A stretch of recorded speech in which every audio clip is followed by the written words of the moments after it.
Hello, അപ്പോൾ ഇന്ന് നമ്മൾ ബ്ലഡ് ടെസ്റ്റ് എടുക്കാമെന്ന് വിചാരിച്ചിട്ടുണ്ടായിരുന്നു. കാരണം ഹോസ്പിറ്റലിൽ വരുമ്പോൾ എടുത്ത് വരാനായിരുന്നു അന്ന് ഡോക്ടർ പറഞ്ഞിട്ടുണ്ടായിരുന്നു.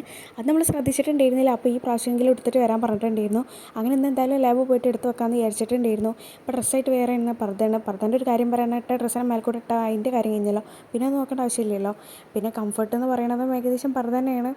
അപ്പോൾ പിന്നെ ഡോക്ടർ പ്രിസ്ക്രിപ്ഷൻ കാര്യങ്ങളും ഇടാനായിട്ട് ഞാനൊരു ബ്ലാക്ക് ബാഗ് എടുത്തിട്ടുണ്ടായിരുന്നു. പിന്നെ ഫ്ലാറ്റ് ഇരിപ്പായിരുന്നു എടുത്തിട്ടുണ്ടായിരുന്നു. കാരണം കംഫർട്ടാണല്ലോ മെയിൻ. പിന്നെ ഇവിടുന്ന് കുറച്ച് നടക്കാനുണ്ടായിരുന്നുള്ളൂ. ഒരു വ്യായാമം ആയിക്കോട്ടെ എന്ന് വിചാരിച്ച് അങ്ങനെ നടന്നതാണ്. പിന്നെ അങ്ങനെ നമ്മൾ ലാബിൽ എത്തിയിട്ടുണ്ടായിരുന്നു. എത്തിയ പാടനെ അവർ ബ്ലഡും കാര്യങ്ങളൊക്കെ എടുത്തിട്ടുണ്ടായിരുന്നു. കാരണം വലിയ റഷും കാര്യങ്ങളൊന്നും ഉണ്ടായിരുന്നില്ല. പിന്നെ അവർ 20 മിനിറ്റ് വെയിറ്റ് ആക്കുക പറഞ്ഞിട്ടുണ്ടായിരുന്നു. ഈ വെയിറ്റ് ആക്കുക പറഞ്ഞാൽ ഇല്ലാത്ത മടി എവിടുന്നാണ് വരുന്നതെന്ന് പറയാൻ പറ്റില്ല. വീട്ടിലിരുന്ന് ഫോൺ 1 മണിക്കൂർ 2 മണിക്കൂർ ഇരുന്നാൽ ഇത്ര മടി ഉണ്ടാവില്ല. പക്ഷേ വെയിറ്റ് ആക്കുക എന്ന് പറഞ്ഞാൽ ഫോൺ തൊട്ടാൽ സെക്കൻഡ്സ് വെച്ചൊക്കെ 1 മണിക്കൂറിൻ്റെ പവറാണെന്ന് പറയാമല്ലോ. പിന്നെ എക്സയിൽ പോയി പോകാണ്ടായിരുന്നു. പിന്നെ അത് പോയി കഴിഞ്ഞ് കുറച്ച് സമയം കിട്ടിയപ്പോൾ തന്നെ റിസൾട്ട് കിട്ടിയിട്ടുണ്ടായിരുന്നു. അങ്ങനെ റിസൾട്ട് വാങ്ങി തിരിച്ചപ്പോൾ തന്നെ ഒരു കൗണ്ട് കൂടുതലാണെങ്കിൽ നാളെ തന്നെ പോയി നിങ്ങൾ ഡോക്ടറെ കാണണം കേട്ടോ എന്ന് പറഞ്ഞു. അപ്പോൾ നല്ല കൂളായി വന്ന് നമ്മളെ മൂഡ് അങ്ങനെ പോയി കിട്ടി. പിന്നെ ഈ ഡോക്ടറെ കാണിക്കണം ഇനി. അപ്പോൾ ഇനി ഇത്രയൊക്കെയുള്ളൂ. ഫോളോ ആക്കാൻ മറക്കല്ലേ. Okay bye, thank you.